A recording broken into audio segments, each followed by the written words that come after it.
কিছু দল যাদের এসআইআর দেখা যায় না, সারা বছর দেখা যায় না, আমি পরিষ্কার আপনাদের বলছি, আব্দুর রহিম বক্সি থাকলে, সমরদা থাকলে, হরিশ্চন্দ্রপুরে আমার প্রার্থী থাকলে, আমি বিশেষ করে মালতীপুরে বলে যাব, আব্দুর রহিম বক্সিকে ভোট দিলে আরো অনেক কিছু আপনারা পাবেন। আর যদি অন্য কাউকে ভোট দেন তাহলে মনে রাখবেন, আমি কিন্তু কোনো সম্পর্ক আপনাদের সাথে আর রাখবো না। আমি খুব সেন্টিমেন্টাল।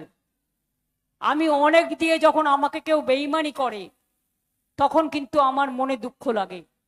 আপনাদের উন্নয়ন আমি বন্ধ করব না, কিন্তু আমার দুঃখ লাগবে, তাই আমি অসম্মানিত বোধ করব, এটুকু আপনাদের আমি বলে গেলাম।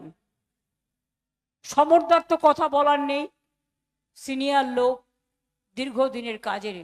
হরিশ্চন্দ্রপুরেও আমাদের প্রার্থী, বাচ্চা ছেলে, ও আপনাদের কাছে দু একটা কথা বলেছে, আমি ওকে বলেছি কথা কম কাজ বেশি।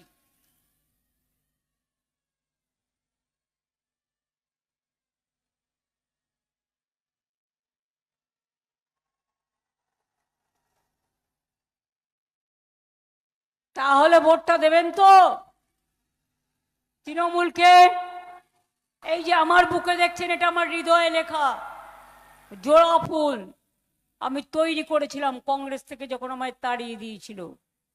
তৃণমূল, কংগ্রেস সিপিএম জোট বেঁধেছিল, আজও আছে বিজেপি কংগ্রেস সিপিএম টুগেদার বাংলায়। জগাই মাথায় গদায়, তিনজনকে দিন বিদায়।